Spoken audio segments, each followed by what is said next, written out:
মামলায় জামিন পেয়ে কারামুক্তির আগেই অন্য মামলায় শোন অ্যারেস্ট। সাবেক প্রধান বিচারপতি ABM খায়রুল হক সহ কয়েকজনের ক্ষেত্রে ঘটে এমন ঘটনা। একে হয়রানি উল্লেখ করে রিটও হয় হাইকোর্টে। পরে হাইকোর্টের একটি দ্বৈত বেঞ্চ রায় দেন, সুনির্দিষ্ট অভিযোগ ছাড়া কোনো আসামিকে শোন অ্যারেস্ট নয়। এই বিষয়ে রুলও জারি করেন। হাইকোর্টের রায়ের বিরুদ্ধে আপিল করে রাষ্ট্রপক্ষ।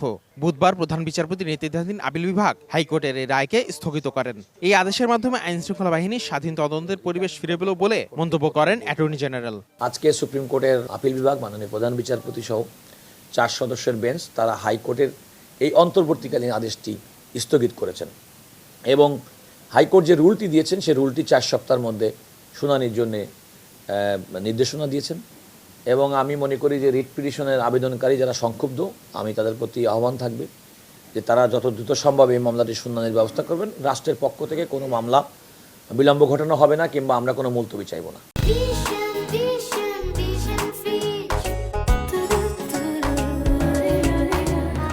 এদিকে আপিল বিভাগের আদেশে চট্টগ্রাম 2 আসনের সংসদ সদস্য পদে বহাল থাকার বৈধতা পেলেন বিএনপির সরওয়ার আলমগীর। যোগ দিতে পারবেন পরবর্তীতে সংসদ অধিবেশনে। এর আগে হাইকোর্টের রায়ের পর এমপি পদে শপথ নিলেও কার্যকারিতা স্থগিত চেয়ে আপিল করেছিলেন তার প্রতিদ্বন্দ্বী জামায়াতের নুরুল আমিন।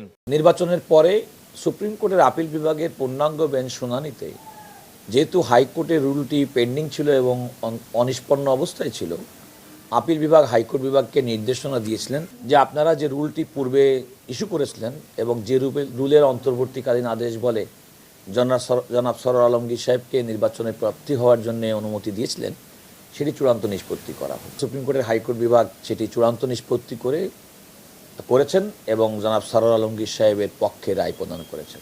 এদিকে ইসলামী ব্যাংকে এস আলম গ্রুপের শেয়ার কেলেঙ্কারির মামলা শুনতে বিব্রত বোধ করেছেন হাইকোর্ট। নথি পাঠানো হয়েছে প্রধান বিচারপতির কাছে।